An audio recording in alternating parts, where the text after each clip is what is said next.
Hello and welcome to judicial services platform. आज के lecture का टॉपिक है रेस जेस्टे। रेस जेस्टे जो शब्द है वो इंडियन एविडेंस एक्ट में कहीं भी इस्तेमाल नहीं किया गया है, बट ये जो प्रिंसिपल है रेस जेस्टे का, इसे सेक्शन 6 में देखा जा सकता है, और rather to put it otherwise section 6 of Indian evidence act में रेस जेस्टे के प्रिंसिपल को कोडिफाई किया गया है। एग्जामिनेशन पॉइंट ऑफ व्यू से रेस जेस्टे बड़ा फेवरेट टॉपिक है एग्जामिनर्स का, और इससे शॉर्ट नोट्स टाइप के क्वेश्चंस या एक सिंपल प्रॉब्लम बेस्ड क्वेश्चन आपको एग्जाम में मिल सकता है। इंग्लिश और अमेरिकन जो जूरिस्ट्स हैं वो रेस जेस्टे को डिफाइन करते हैं as things done in the course of a transaction. Section 6 में भी रेस जेस्टे के जो प्रिंसिपल है उसी के आधार पर सेक्शन 6 को कोडिफाई किया गया है। So let's just go through section 6 also so that we can understand this principle really well. Section 6 कहता है facts which do not in issue are so connected with a fact in issue as to form part of the same transaction are relevant when they occurred at the same time and place or at different times and places. अब मैंने जो terms को highlight किया है वो हैं सो connected with the fact in issue as to form part of the same transaction। अब fact in issue ये भी समझिए कि ये सेक्शन 6 जो है पार्ट ऑफ चैप्टर 2 है इंडियन एविडेंस एक्ट का, जो कि रेलेवेंसी ऑफ फैक्ट से डील करता है। रेलेवेंट कौन से फैक्ट हैं? रेलेवेंट वो फैक्ट्स होते हैं जिनको कोर्ट में किसी सिविल या क्रिमिनल प्रोसीडिंग में प्रूव किया जा सकता है, जिसके लिए एविडेंस कोर्ट में लीड की जा सकती है। हमने रेलेवेंसी के ऊपर एक सेपरेट वीडियो बनाया है, that you can go through. So relevant, यहाँ पे हम डील कर रहे हैं रेलेवेंट फैक्ट्स से।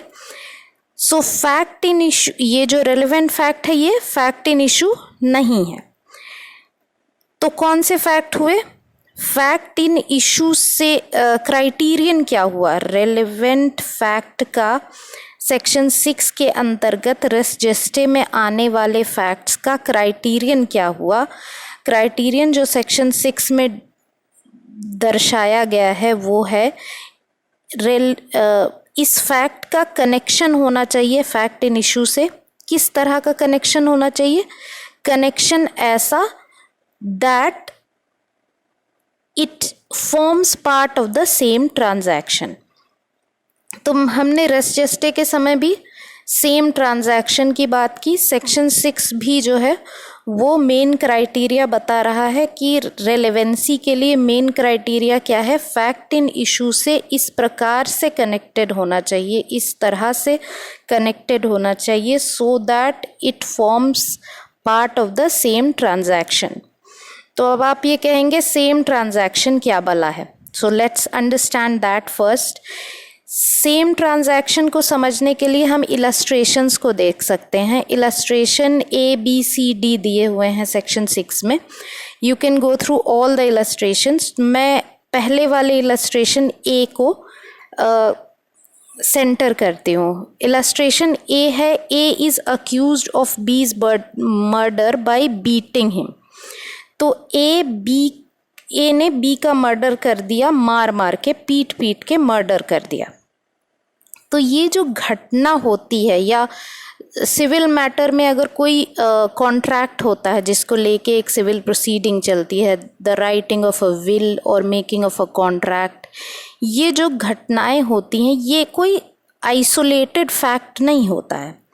ये जो घटना होती है it is a series of fact, a chain of events. एक घटनाक्रम होता है जिसको लेकर के कोर्ट में, चाहे सिविल हो चाहे क्रिमिनल, उसमें एक प्रोसीडिंग चलती है। तो जो the fact in issue is not an isolated fact, ये एक चेन ऑफ इवेंट्स हैं। सो इसी चेन ऑफ इवेंट्स को हम कह रहे हैं ट्रांजैक्शन। तो अब ए ने बी को पीट पीट के मार डाला, ये हो गया ट्रांजैक्शन। अब इस ट्रांजैक्शन से कनेक्टेड फैक्ट्स कौन से हैं जो कि इस एग्जाम्पल में दिया गया है? आसपास के लोगों ने जो भी कहा और किया just before and just after और ड्यूरिंग दैट पिटाई, जो बीटिंग का जो प्रोसेस था, जो ट्रांजैक्शन था, उसके दौरान या उससे जस्ट पहले या जस्ट बाद लोगों ने जो भी एक्शंस किए या जो भी कहा, that becomes part of the transaction. Let's understand how. Suppose करिए ए एक टीचर है और बी स्टूडेंट है, वो उसको पीट रहा है। पिटाई के दौरान लोग पीटते हुए देखकर लोग भागते दौड़ते हुए उनके पास आते हैं, बी को बचाने की कोशिश करते हैं। ये हो गया actions of the by standards. कुछ बाई स्टैंडर्ड्स जो हैं वो कहते हैं कि अरे मार ही डालोगे क्या, इतना मत मारो, मर ही जाएगी या मर ही जाएगा। तो ये जो एक्शंस हैं, जो दौड़कर बचाने आने की का जो एक्ट है या ये जो बातें कही जा रही हैं, what are these are not designed act. ऐसा नहीं है कि कोई सोच समझ के ये बोल रहा है या सोच समझ के कर रहा है, ये ऑटोमेटिकली जनरेटेड एक्ट्स हैं, ऑटोमेटिकली हो रहे हैं। कैसे हो रहे हैं? इसी ट्रांजैक्शन, इसी घटना चक्र का पार्ट बन जा रहे हैं। All these things are forming part of the same transaction. Nobody has planned actually to say that, but जो emotions generate हो रहे हैं उस वक्त उस घटना को देखकर, वो इन स्टेटमेंट से बाहर आ रहा है। और इससे क्या इन्फरेंस क्या ड्रॉ हो रहा है? ये कि जो पिटाई हो रही थी उसका जो नेचर था वो इतना ग्रेव था कि लोगों को लग रहा था कि डेथ कॉज हो जाएगी, मर ही जाएगा, इतना क्रूएल था। It was not in the normal course of ordinary course of events, कुछ अलग था, कुछ ज़्यादा क्रूएल था, कुछ ज़्यादा ग्रेव था। So these inferences can be drawn out of the fact कौन सा है? भाग के आने की घटना, बचाने का प्रयत्न करने वाली घटना, या लोगों ने जो कहा जो किया वो वाली घटना। सो all these statements and actions are not by themselves, they are not an issue, but then they are so intermingled and so much linked with the main event as to form part of the same transaction. ये जो acts हैं ये ज़रूरी नहीं है कि एक ही समय में और एक ही स्थान पर हो। It can occur at different times and different places. जैसे कि इलस्ट्रेशन बी में एग्जांपल दिया गया है, waging war against the government of India. तो अब वेजिंग वॉर के लिए एक प्लानिंग होगी, कई सारे लोग एक्टिव हो जाएंगे एट वेरियस डिफरेंट प्लेसेस और वो अपना अपना रोल प्ले करेंगे। Whether it is waging war or whether it is an act like kidnapping, जो प्लान्ड एक्शंस होते हैं, किसी ने हथियार खरीदा, किसी ने बेहोश करने के लिए कुछ पदार्थ खरीदे। So all these things, whether they are occurring at various different places, whether at the same time or not, still since they are in the chain of events, therefore they form part of the same transaction और ये भी res gestae में relevant हो जाएंगे। अब हम इन facts के nature को समझने की कोशिश करते हैं। एक राइटर हैं Taylor, TAYLOR, Taylor, he defines it. Res gestae को डिफाइन करते हुए कहते हैं, including res gestae includes everything that may fairly be considered as an incident of the event under consideration. Event under consideration क्या है? Fact in issue है। जो पिटाई करके मर्डर कर देने वाला फैक्ट जो है वो है इवेंट अंडर कंसिडरेशन। अब उस इवेंट अंडर कंसिडरेशन के जो भी इंसिडेंट्स होंगे, कैसे इंसिडेंट्स होने चाहिए? इफ़ेक्ट, और इंसिडेंट्स कैसे होने चाहिए, अनडिजाइंड इंसिडेंट्स होने चाहिए, इंस्टिंक्टिव, ऑटोमेटिक। जैसे हमने कहा, अगर लोग भाग के बचाने के लिए आते हैं, कहते हैं रोको रोको इसको वरना मर ही जाएगी, अगर ये जो स्टेटमेंट्स हैं, ये जो एक्शंस हैं, ये इंस्टिंक्टिव है, by human nature you the heat और the emotion that is generated, उसमें ऑटोमेटिकली ये घटनाएं घट जाती हैं। So those kind of facts they will be part of res gestae under section 6। एक क्वेश्चन और है जो कि अक्सर उठाया जाता है, can statements B relevant under section 6? यहाँ पे हम फैक्ट्स की बात कर रहे हैं, क्या only acts are relevant under section 6? Yes, केवल इसी को रेस जेस्टे का पार्ट बताया जा सकता है, या फिर स्टेटमेंट्स को भी रेस जेस्टे का पार्ट माना जा सकता है?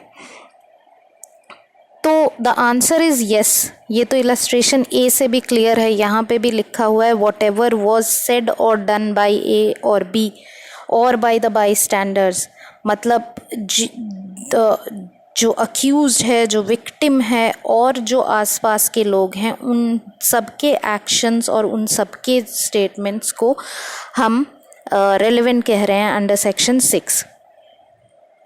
बट इन स्टेटमेंट्स का नेचर क्या होना चाहिए, किस टाइप के स्टेटमेंट को हम रेस जेस्टे का पार्ट मानेंगे, क्राइटेरिया क्या होना चाहिए? The criterion also has been described in illustration A. ये जो स्टेटमेंट है वो तब सेक्शन 6 में रेलेवेंट माना जाएगा जब वो कंटेम्पोरेनियस होगा विद द फैक्ट, मतलब it must be the statement was said during the transaction, जब पिटाई हो रही थी उस समय कहा गया, या so shortly before or after और immediately before or after the occurrence तब कहा गया, तभी हम उसको रेस जेस्टे का पार्ट मानेंगे और तभी हम उसको सेक्शन 6 में रेलेवेंट समझेंगे। रीज़न क्या है? Reason is very clear. जब इमीडिएटली हो रहा है या ड्यूरिंग दैट ट्रांजैक्शन जब कहा जा रहा है कुछ, तो वी कैन प्रिज्यूम कि ये प्लान्ड नहीं है, अनडिज़ाइंड है, सोच समझ के बोला गया स्टेटमेंट नहीं है, बल्कि इंस्टिंक्टिव स्टेटमेंट है, और इसीलिए हम इसको सेक्शन 6 में रेलेवेंट मानते हैं। अगर थोड़ा भी समय मिला बोलने वाले को, ये समय मिला कि वो सोच समझकर डेलिब्रेशन के बाद ये स्टेटमेंट दे, और ड्यूरिंग इन्वेस्टिगेशन अगर पुलिस वाले ने आके पूछा और उस समय जो लोगों ने कहा, that can not be part of res geste. So it has to be a statement of fact, it cannot be a opinion। ठीक है। Vijay Vardhan Rao versus state of AP, जो ऑनरेबल सुप्रीम कोर्ट का जजमेंट है, इसमें सेक्शन 6 के ऊपर रोशनी डाली गई है, प्रकाश डाला गया है, and in this case there's a very beautiful sentence worth quoting. This statement should be an exclamation. Okay, exclamation कब होता है? When it is forced out of a witness. The witness did not have time to think and then say. It was forced out of a witness by the emotion generated by the event. तो जैसा हमने example में देखा था कि उस समय जो ऑटोमेटिकली इंस्टिंक्टिवली लोगों ने कहा कि मर ही ना जाए, that statement becomes relevant under section 6। There is another question, can res gestae be applicable to hearsay evidence? The answer is yes. ऐसा हो सकता है कि रेस जेस्टे का जो प्रिंसिपल है हियरसे एविडेंस में भी अप्लाई करे। For example, let's explain. ऐसा हो सकता है कि ए ने बी का एक्सीडेंट होते हुए नहीं देखा।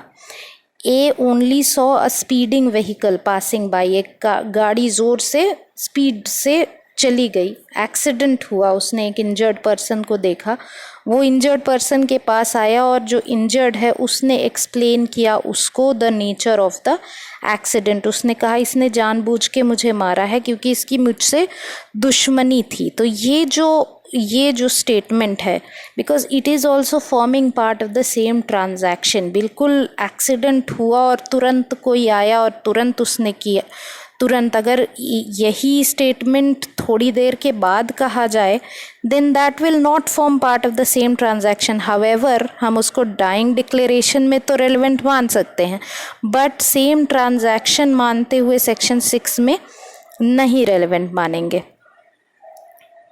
अब यहीं पर हम समझ लेते हैं डिफ़िकल्टीज़ क्या हैं एप्लीकेबिलिटी में। We are not talking of section 6, we are talking of the principle of res gestae, जिसकी कोई जिसकी लिमिट्स को डिफ़ाइन करना, प्रिसाइसली डिफ़ाइन करना पॉसिबल नहीं है, थोड़ा डिफ़िकल्ट हो जाता है। जैसे मैंने अभी एग्जाम्पल में कहा कि स्पीडिंग व्हीकल गई, एक्सीडेंट देखा और उस मरते हुए व्यक्ति ने ये कहा कि इसने जानबूझ के मुझे मारा है क्योंकि इसकी मुझसे दुश्मनी थी। अब ये जो स्टेटमेंट है, this statement will also be covered by dying declaration, right. हम इसको डाइंग डिक्लेरेशन भी मान लेंगे, ठीक है। State of mind, state of health, बहुत सारे ऐसे प्रिंसिपल्स हैं जो कि जैसे सेक्शन 8 में हैं, कुछ मैटर्स जो सेक्शन 8 में फॉल कर जाएंगे, कुछ सेक्शन 32 में फॉल कर जाएंगे। जो रेस जेस्टे का प्रॉब्लम ये है कि इसकी जो है लिमिट्स को प्रिसाइसली डिफाइन करना थोड़ा डिफ़िकल्ट है। इसीलिए इंडियन एविडेंस एक्ट में इससे सेक्शन 6 में कोडिफाई किया गया है और सेक्शन 6 में जो नेसेसरी कनेक्शन है, सो connected okay with the fact in issue, ये जो नेसेसरी कनेक्शन है ये जो ऑनरेबल जजेस हैं उनको फाइंड आउट करना है और उनको डिसाइड करना है that whether that necessary connection is being made or not. So I hope I have made the concept of res gestae quite clear to you. हर पार्ट उसका हमने टच अपॉन किया और समझा कि रेस जेस्टे और सेक्शन 6 में क्या कहा गया है। And now a final request, that is अगर आपको ये वीडियो अच्छी लगती है तो please subscribe it, share it with your friends and please press the bell icon, जो नोटिफिकेशन आइकॉन है उसको प्रेस कर दें ताकि जो हमारी नई वीडियोस हो उसका नोटिफिकेशन आपको मिल जाए। That's all for today. Thank you.